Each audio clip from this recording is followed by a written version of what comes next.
Very good morning. So yesterday we have seen two cases. That is, first is for the critical damping, in which we have a form of equation is this, in which one is the exponentially decreasing function with the increase in the time t, and another is polynomial function. So when you have find out the equation for displacement with the time t, means u of t, then this equation will be uh, x of t is equal to e raised to minus omega t x0 plus x0 dot omega x0 into t. This equation is for critical damping. You have plotted this particular curve in which three conditions we have seen. If that is possible, while you are plotting, you can say a response for this, that is x of t versus t. And also we have concluded that there will not be any oscillations because of decreasing exponential term. Then we have taken the case 1, in which we have derived the equation of motion and its displacement with respect to time t for the overdamped conditions. So this is my overdamped conditions. Then we have defined what is a damping ratio with respect to critical damping. So C upon CCR is the critical damping ratio, what we have taken. Based upon this, we have defined the roots, and we have also introduced the frequency in the case of overdamped vibration, which is called as the omega d cap, which is equals to omega into under root of eta square minus 1. So up till now we have seen two different frequency. One is the omega, which is a natural circular frequency, and another is omega d cap, which is overdamped frequency. Both the frequencies been valid for free vibration, but omega only comes when undamped free vibration case is there. But if the in the case of damped free vibration will comes into the picture, and especially in the case of overdamped frequency, the natural frequency is going to change with the factor of, you can say, this eta, and so that the overdamped frequency can be defined as this. Based upon this, we have seen the equation, form of equation, so which is nothing but e raised to eta omega t into harmonic function.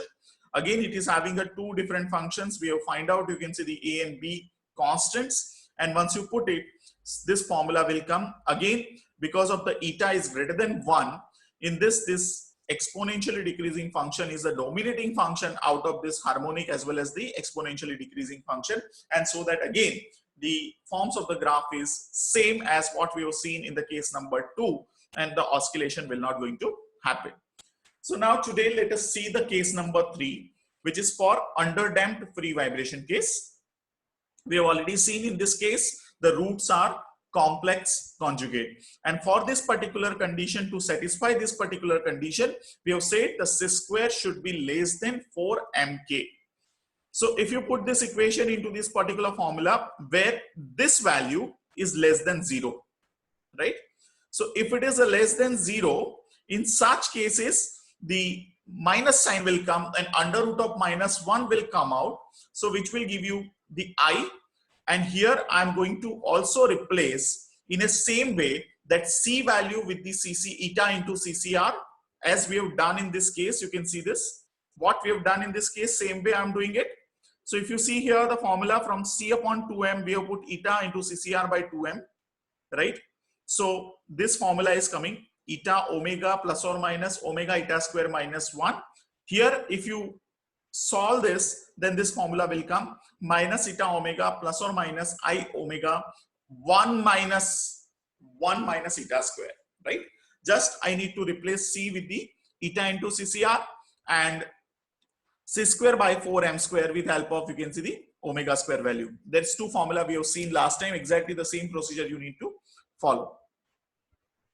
As you can say eta is less than 1, the value of eta is, you can say, some decimal, it is less than 1, it is underdamped free vibration case. Already we have seen, means the C upon CCR ratio is less than 1. So this particular function, which is, you can say, this particular function, I am saying it is a one more frequency, which is this. You can see this omega under root of 1 minus eta square. Now this frequency I'm supposed to say it is a omega d, and this frequency I'm saying is a underdamped frequency. This is valid only when the eta is less than 1, right? When eta is less than 1, the omega d value, which is called as the underdamped frequency, underdamped free vibration, underdamped frequency, and this value is omega under root of 1 minus eta square, right? In the last example, what's there? Omega d cap, what was the formula? Omega d cap was omega eta square minus 1. This was the formula. Now this formula is little bit different. You can see this is a small formula. So here you are minusing minus 1, so this value will be quite higher and the omega value will become lower because of this. While here in this case it is a 1 minus eta square and this eta is less than 1. So 1 minus 0.9 is 0.1, 0.1 into multiplied by this. So this value will become so lower. So the omega d value. Based upon that, you can calculate the value of S12, where the roots are complex conjugate and you have a second order differential equation. What will be the form of this equation? So if you see the mathematics book, the form of this differential equation where you have a second order differential equation and its solution or its roots are complex conjugate, then the forms of the equation will be this. That is, one is e raised to minus eta omega t into a cos omega dt plus b sine omega dt, where omega d is my underdamped frequency as we have seen. Now you need to find out the value of a and b, which are my arbitrary constants. So you can use the initial conditions where x at t is equal to 0. I am supposed to say it is a x0, and x dot at t is equal to 0. I am supposed to say x dot 0. Now before putting this particular values into the equation, let us define this first. So I am doing x dot of t. Let us find out. So again, you have a two function. One is this and another is this. So first you need to take the derivative of first function, second function as it is, then the derivative of this function and this function as it is. So let us do this. So first I am taking derivation of this function. So here the minus eta omega will come out, then e raised to minus eta omega t. So this will be the derivative of first function. Second function I am keeping as it is. So same, a cos omega dt plus b sine omega dt kept as it is. Then plus first function will be kept as it is like this, e raised to minus eta omega t, and second function I need to take the derivative. So here omega d will come out. So and cos will become minus sine. So minus omega d a sine omega dt plus b omega d will come out. So b omega d sine become cos omega dt. So this will be the formula. Now in this you can say the x at t is equal to 0 in this equation, right?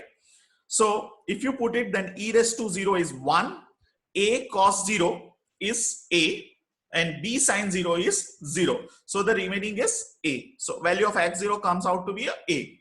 Similarly, if I am putting, you can see the value of t is equal to 0 in this equation, then x dot at t is equal to 0.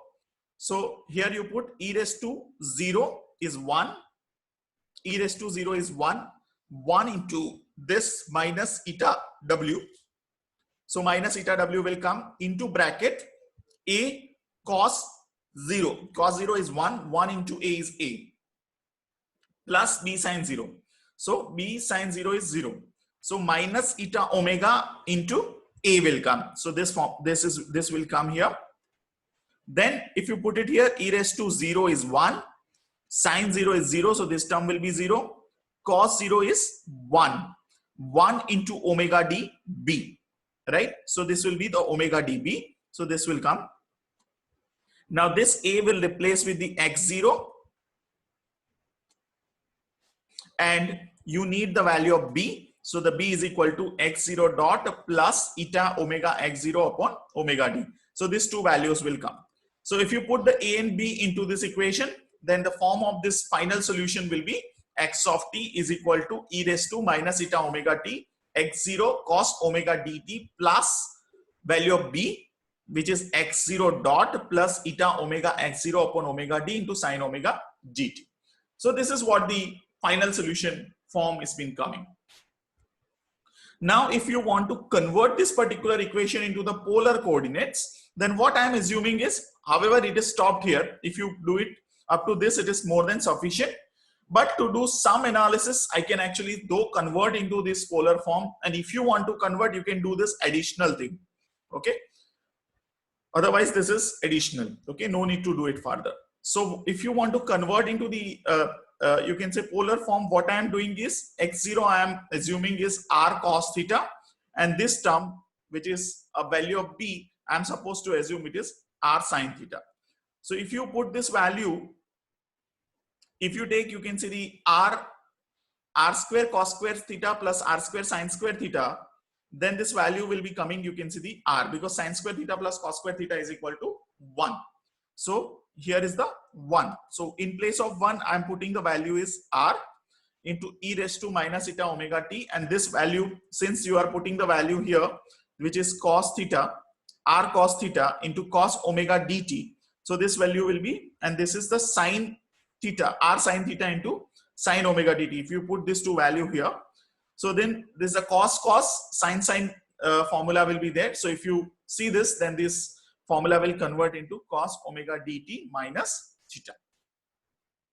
So again, this particular function or this function, if you take either this or this, it is again having two components.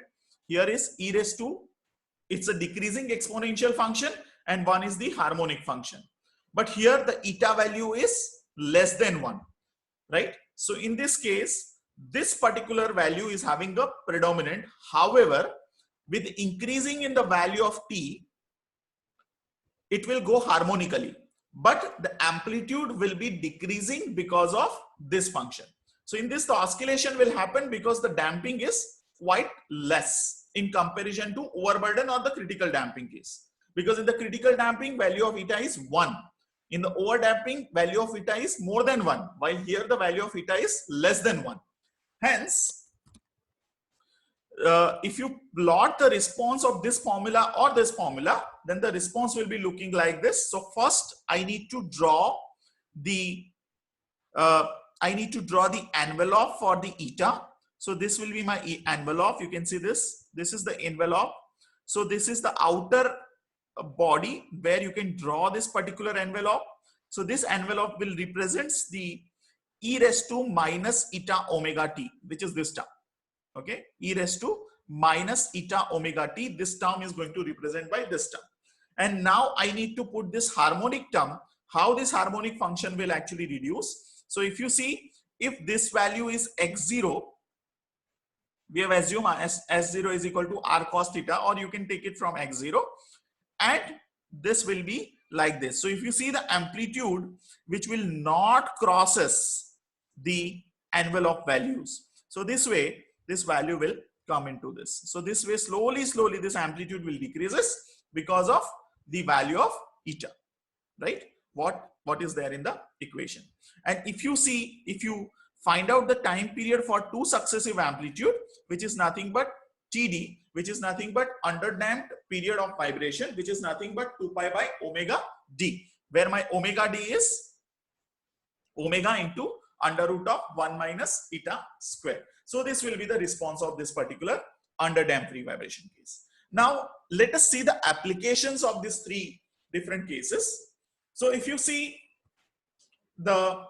if you find out the definition of critical damping, or if you see the typical value of damping ratio for various structures, then you can see, first let us define what is called as the critical damping. So the critical damping said it is the smallest value of damping necessary to prevent the oscillation of the system when it is undergoing damped free vibrations, right? So when the particular system is undergoing in a damp free vibration, you just put the value of smallest damping in a such a way that it will not go into the oscillations mode. Your oscillation will reduces. So that is the particular value. It is the minimum value. Whatever the value has been given, that value is not called as critical value. You need to give the damping value is whatever is being required to this, right? That's it. not more than that, not less than that, then this is the particular case where it is called as critical value of damping. If you see the typical value of damping ratio for various types of structures, then if you see the concrete structures, what will be the value of damping is 0.05 to 0.07, means the 5 to 7%. Then if you see the steel structures, this value will reduce to 0.01 to 0.02. If you see the aluminum structures, this value will be 0.001 to 0.001, means 0.1 to 1%. And if you see the soil structures, this value is in the range of 0.1, means 10 to 20%. It means in the event of an earthquake, see the structures which has been founded on the steel, which actually observe the more vibrations, while the structures is on soil, because the soil will possess more damping than the structures which is on the steel or the concrete, because the damping or the reduction in the you can see the amplitude of the vibration, which is less in the case of steel structure or in the case of concrete structures, right? While the soil is the factor which can actually dampen the value of oscillations, because it is having a more damping value in comparison to the structures. So as you see, it is having, as you have a softer material, it is having, you can see the more damping values. The same principle you are going to use for the base isolation also.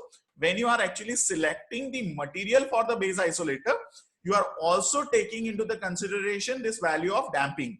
Which particular material which offers the more damping ratio, you can use that material as a damper or the base isolators. So this is what the damping ratio will come into the effect.